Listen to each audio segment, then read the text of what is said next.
Welcome to the Apple Harvest Open Office. Today is Tuesday, September 15th, 2020. I'm out at the UMass Orchard here with Jim Krupa, who you could see briefly there, picking some apples. He wants to go eat lunch now, I think, right, Jim? Okay, he's going to go eat lunch. This is the 2014 NC-140 planting, and we're harvesting. There's 14 different rootstocks, 10 replications, and we're harvesting every tree, so approximately 140 trees. And we have to pick all the apples, count them on each tree, and weigh them all, so we have a full tree count and a full tree yield. In addition to the basic data we're collecting for NC-140 for that, we're also cooperating with Cornell on a bitter pit study here. So we're putting 50 apples in a box, and those are going to go into storage, and they're going to be evaluated for bitter pit at harvest, and then after 3 months of cold storage. So it's a big job here this week, but we should be done probably tomorrow someday. Anyways, I thought you might find that interesting and trying to do this out here in the orchard. So I'm going to try and transition to sharing my screen.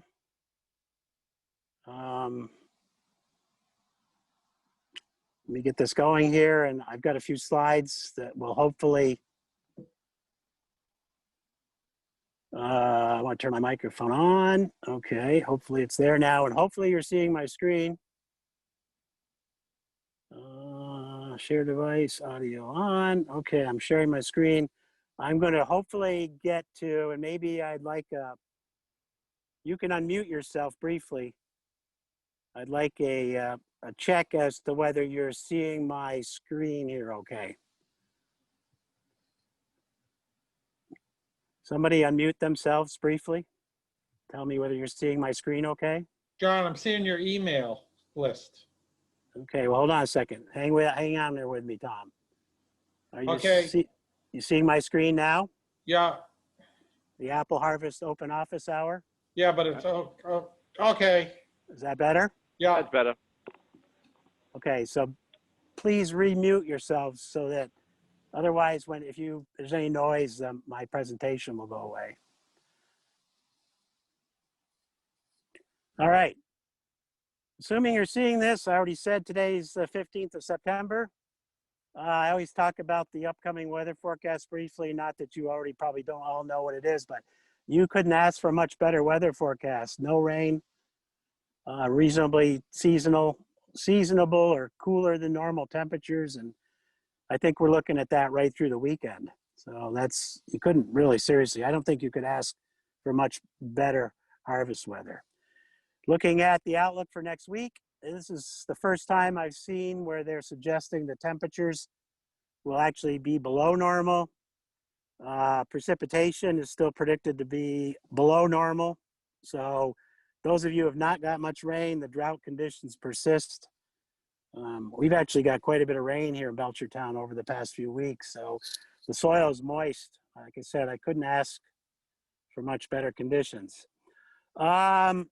The results of my apple testing yesterday, I did 3 different McIntoshes. I did Ruby Mac, I did Linda Mac, and I did Rogers Red Macintosh. All of them are looking really good. The starch index is generally up to about 4 to 5. I don't use the DA meter on those, it doesn't work. The pressure on these Ruby Macs was down to 14, but they were big, 3.2 inches in diameter. However, if I look at the pressure on Linda Mac, 15 pounds, starch index again was 4 to 6, mostly 4 to 5. Both of those Macs could be harvested real soon because the color's good on them and the condition is good. They'll be good for another week or so, but that's going to be about it. And just there's the starch pattern for the Ruby Mac and Linda Mac respectively. I don't know, like I said, was looking at about a 4 to 5, I think, on average, which is just about where I'd suspect we should be or are. So Rogers Red Macintosh, I consider that it's been around a long time. a classic strain of McIntosh. They don't color up terribly early. They're starting to get color. I mean, they've got 50% plus red. I just think they're a classic late season McIntosh. The harvest could start. Firmness was 17. As you can see, Brix is good at 12.5. Starch index was centered around 4 to 5. Cortland, I frankly, these Cortland might have been treated with retain. I couldn't verify that. I thought they were rather immature. Again, starch index is 1 to 2. I don't think the starch index works really good on Cortland. I suspect Cortlands are starting to be picked, especially if they're red cort. I think another week or so would improve their flavor. There quickly is the Rogers Red Macintosh on the left. Again, about a 4 to 5. One is pushing 6. There was a little drop on the Rogers Max. And the Cortland on the right, about a 1 to 2. But I don't think the starch index ever works terribly well on Cortland. I think Cortland is ripe when they're economically ripe. Okay.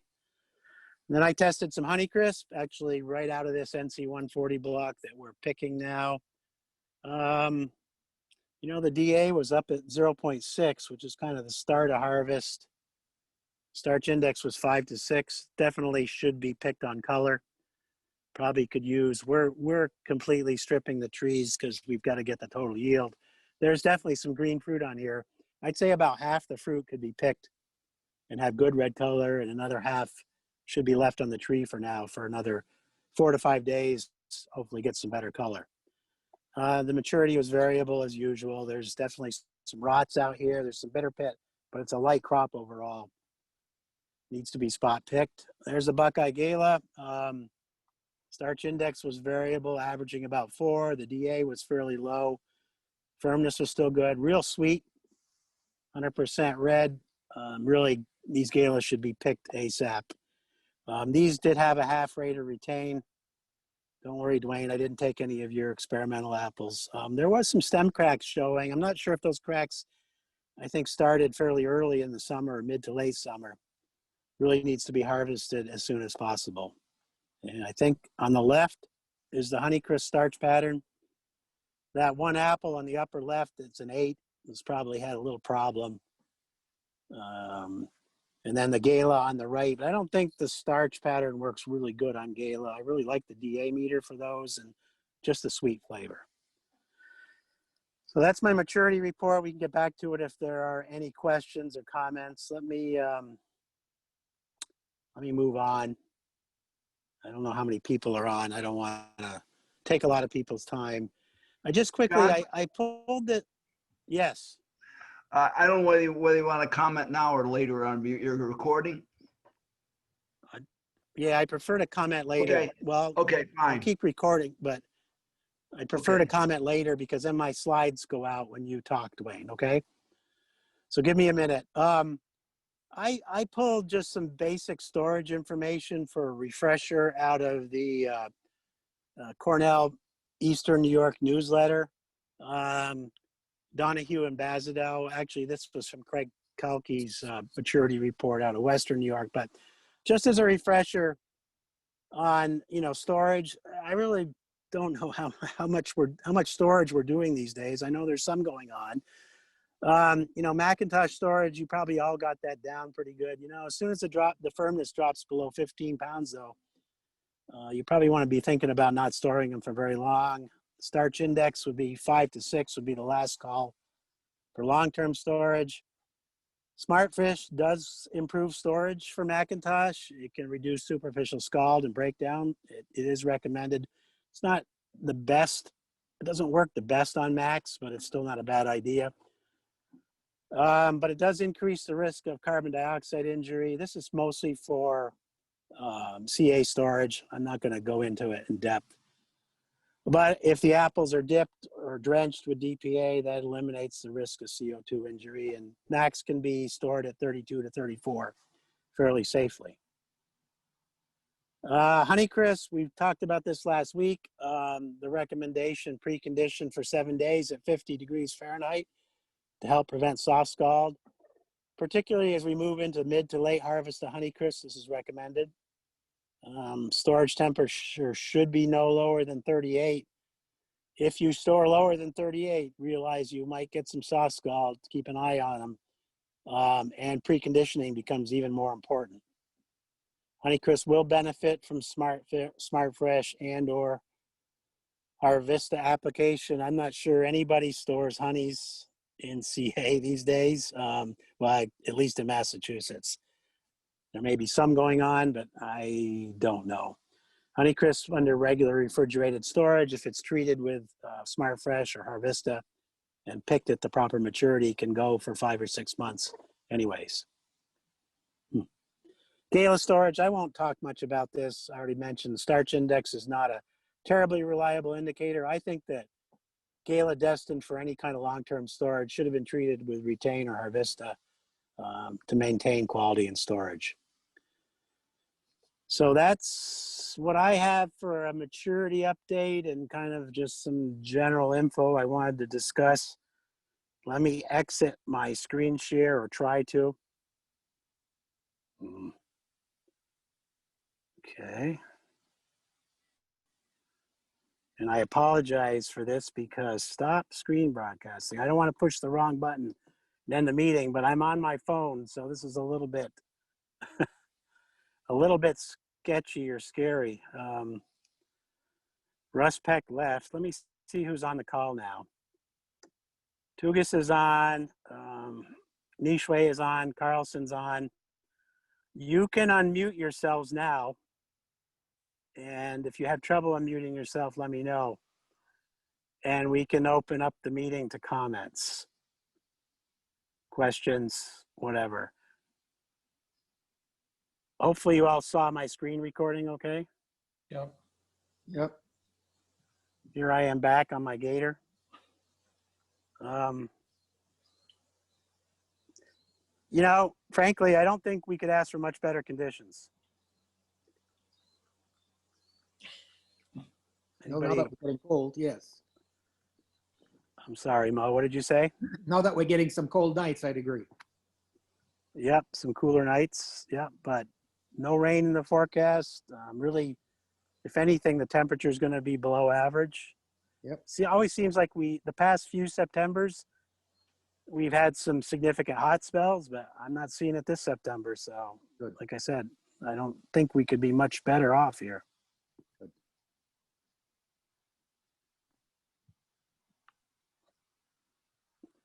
Tom and I already had a dialogue before the meeting started. He agreed with me. John, Talk to Tom about that. Oh, so now Dwayne, okay, Dwayne, go ahead. you just got through talking about maturity, and you mentioned about Gala. Yesterday, I was out harvesting Gala, and I did some starches. Actually, I went out and got 2 samples, and just like you, I saw a very large divergence of starch ratings. Mine were, I guess, between 2 and 8 or something like that, and they were on trees that were treated with Retain. And I remember many years ago when I first started working with Retain, I treated Gala with Retain, and I noticed those treated trees had a large divergence in starch. And I'm not so sure that it's just the Gala doesn't work, because when I was cutting these fruit open, what I noticed is if I cut a fruit open, I look at the flesh and then pressure test it.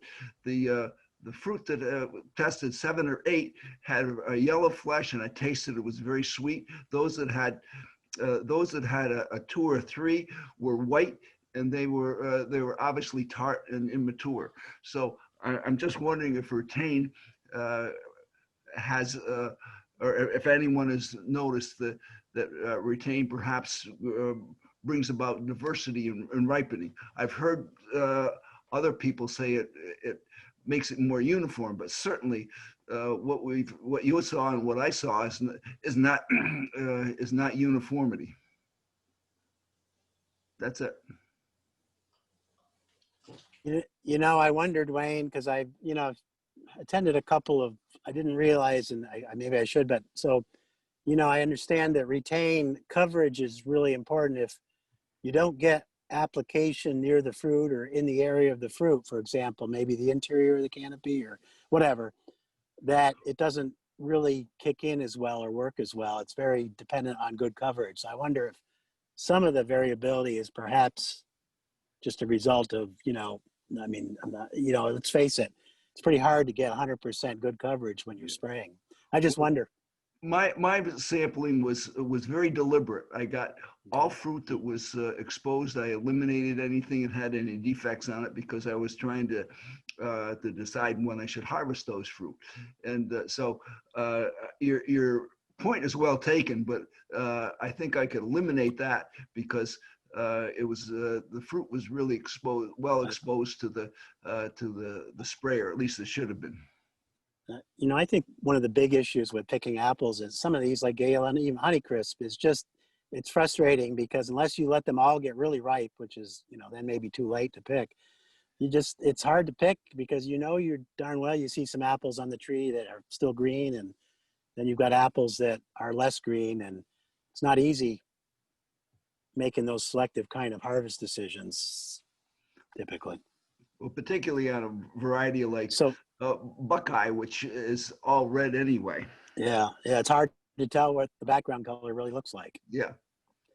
I've been talking to a few people, and McIntosh is the only exception. Macs have a tendency to ripen pretty uniformly, and I was thinking about how easy Macs are really. As long as you keep the scab off and keep them from dropping, and get some color on them, how easy they are to pick compared to these other varieties like Honeycrisp, these newer varieties which have uneven maturities. Anyway.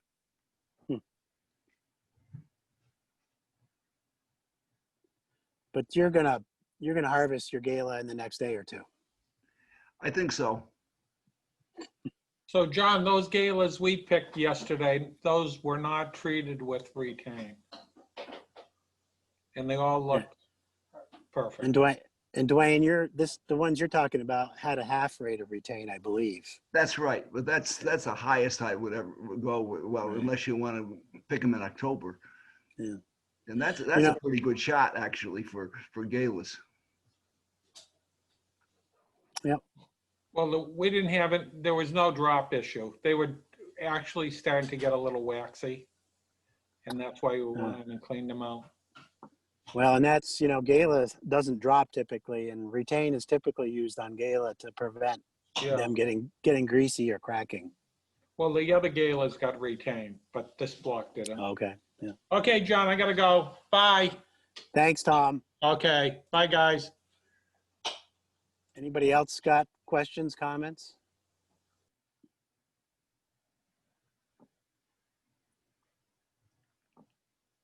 Come on, people. Okay, Can have you, Dwayne or John, have you guys worked with any lush? I don't know. I can't speak for Dwayne. I did many years back. I did it on Zestar. Didn't have much of the way of results. I'm just trying to think. Go ahead, Mo. What's your question?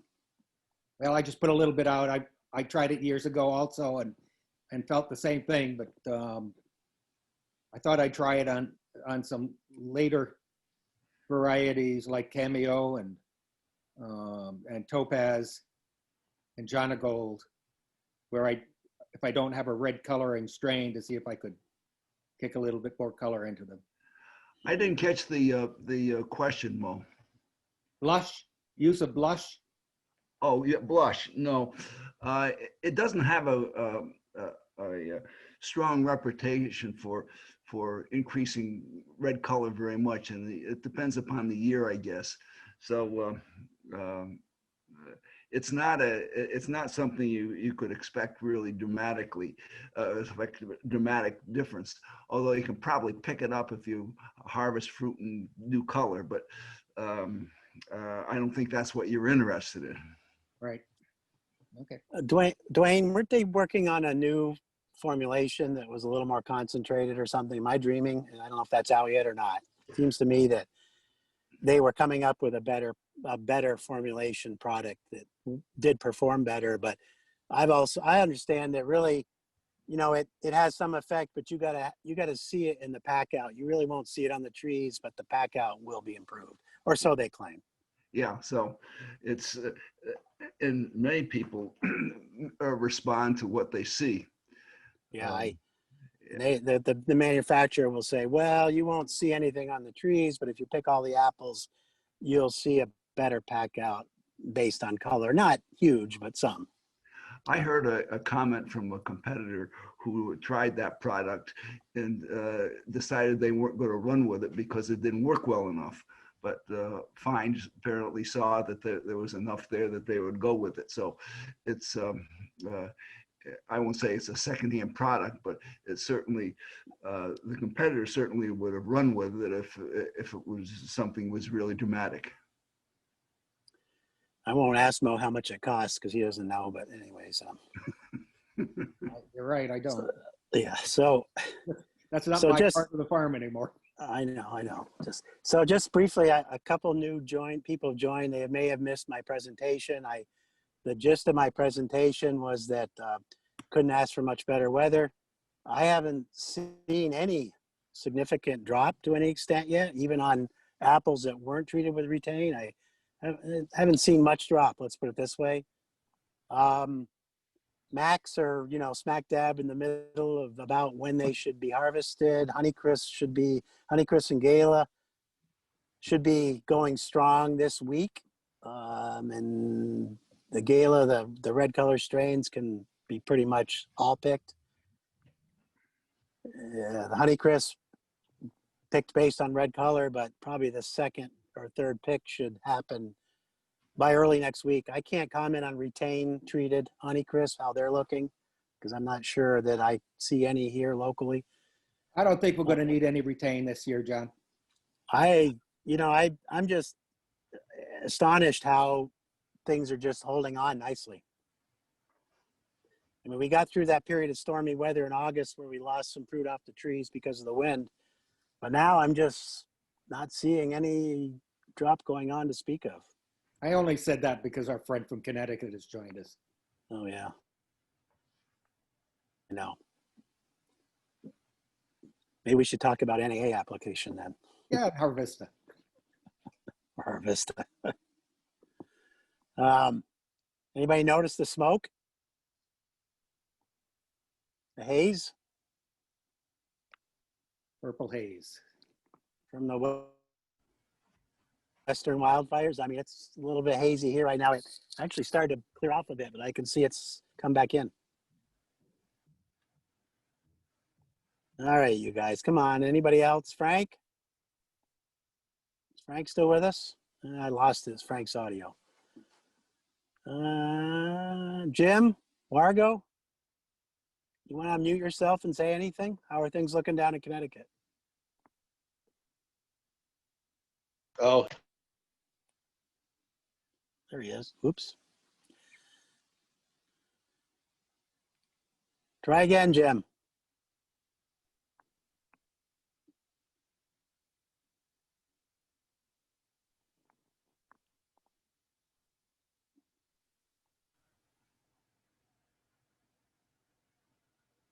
Pat Kay's on the line, but I don't see any audio from Pat.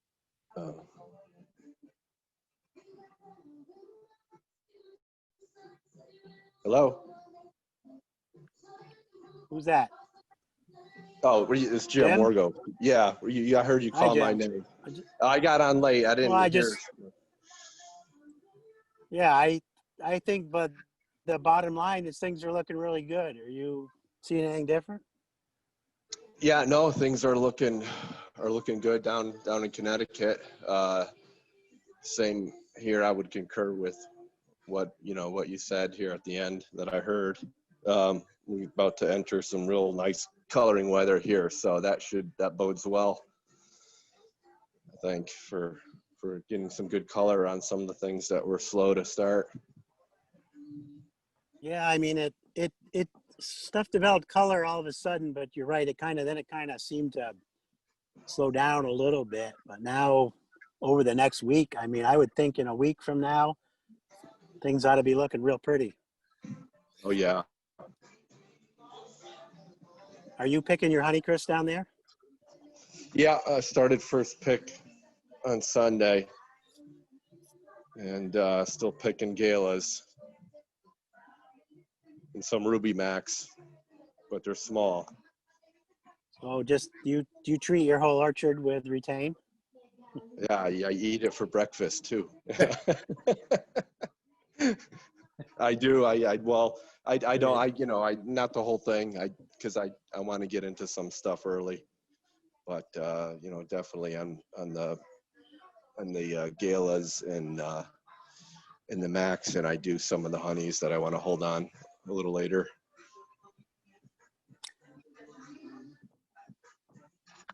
So I don't know, how's the, anybody else want to talk about apple maturity or harvest? How's pick your own going? It was a busy weekend. We're happy with our reservation system. It seemed to reduce the crowd substantially. We're not getting as many people as we have in past years, but we're generating as much revenue. So that's a good thing. Well, I mean, it's been perfect weather, so people are happy to be outside, and it's really, I think we're fortunate that we're in this business at this point. I haven't heard anything different from anybody, so my presumption is that it's under control, and you're right. It's a activity that people can do, and we're pretty much limited to a lot of what we can do. We're working on tweaking some of our traffic patterns. I think everybody's got to really be aware of the sensitivity that people have being close. So, we're doubling up some of our lanes so that rather than using every lane, we're using every other lane. We're not terribly interested in wagon rides. So we found at least half of our customers prefer to walk out to the orchard and walk back. So that meant we were able to use 4 fewer drivers this weekend, and that helps the bottom line a bit. I'm optimistic. I think. Frankie, can anybody hear me? Can you hear me, John? Go ahead.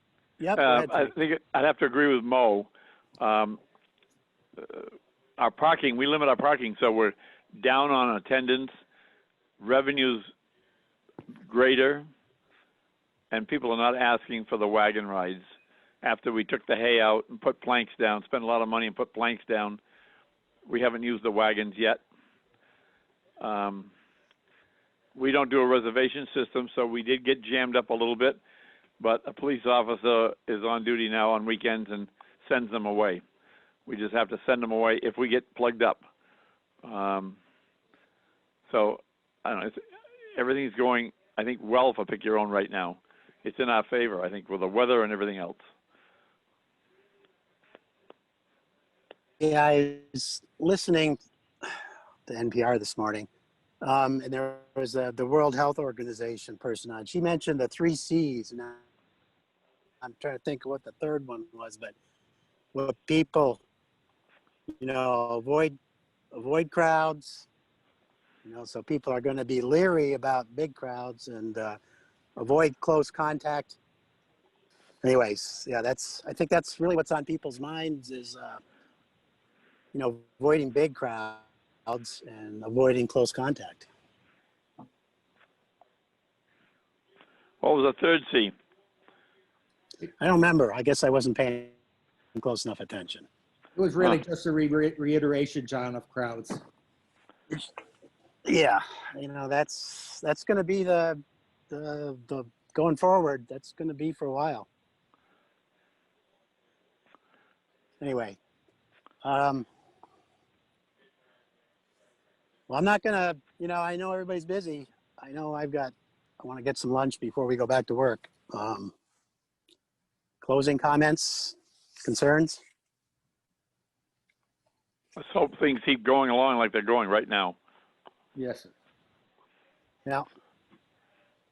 Yeah. Yeah, Okay. I agree with Frank you. and Bruce are So- off.